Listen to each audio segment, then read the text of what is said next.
दै नङाब्ला जों जिउखौ बोरै खुंगोन? दै नङाब्ला जों माबोरै थांनानै थागोन?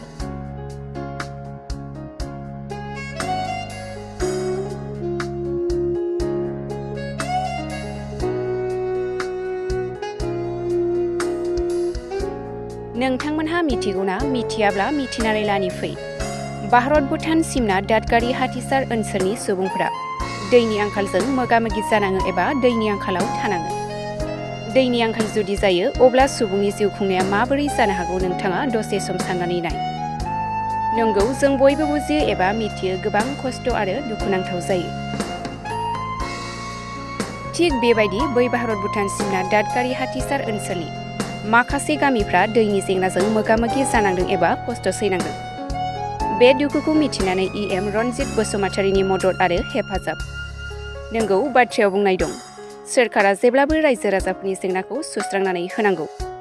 बेबायदिनो 14 नं सेरांदुवार बियाबनि सिङाव थानाय भारत भुटान सिमना दादगारि हाथिसार ओनसोलनि खुन्देंग्रे आरो आइफावालि गंनै गामिनि 4-5 दानसो गाज्रि जानानै थानाय 240 फुटसो गोथौ जानाय गोग्गो दै लोंग्रा बरिंखौ फोसाबनानै हेफाजाब खालामदों बिटिआर सोरखारनि मावफुं सोद्रोमा EM रनजित बसुमतारी बिथाङा। बेबायदि हेफाजाबखौ मोननानै ओनसोलनि थागिबि रायजो राजाफ्रा गोजोननाय फोरमायदों।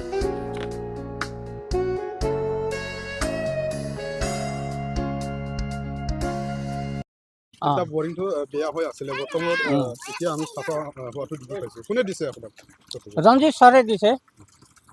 रंजीत सर को बहुत बहुत धन्यवाद। आज 3-4 मासेर পৰা আমাৰ গাঁৱৰ খুন্দুৰিঙে বস্তি বহুত কষ্ট পাইছিল।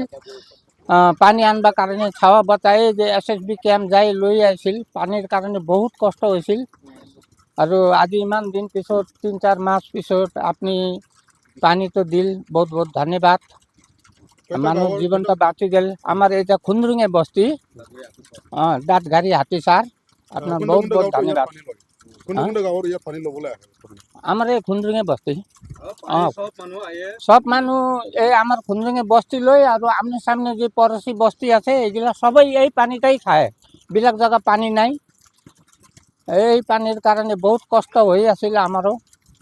বহু কত মানুহগিলা এই দাঁতঘাৰী বজাৰ যাই পানি লৈ আহিছিল, যার মুশকিল কারণে বহুত মুশকিল আছিল। ধন্যবাদ আপনার, বহুত বহুত ধন্যবাদ। আৰু কি কম আৰু ব্রিজটা বনাই দিছে। ব্রিজ বনোৱাৰ কাৰণে আমাৰ যোনটা অসুবিধা, এখন মেডিকেল যাব লাগে, কিবা বিপদ আপদ এমার্জেন্সি হৈ যায়। আজি এই ব্রিজটা নাথাকলে মানুহৰ জীৱনটা মানে বহুত মুশকিল আছিল। এই ব্রিজটা বনোৱাৰ কাৰণে বহুত ধন্যবাদ আপনার। আৰু আমাৰ এটা ৰাস্তা ঘাটের কাৰণে অলপ অসুবিধা আছে, এটা আপনি অলপ দয়া করলে বহুত ভাল হইলে হয়।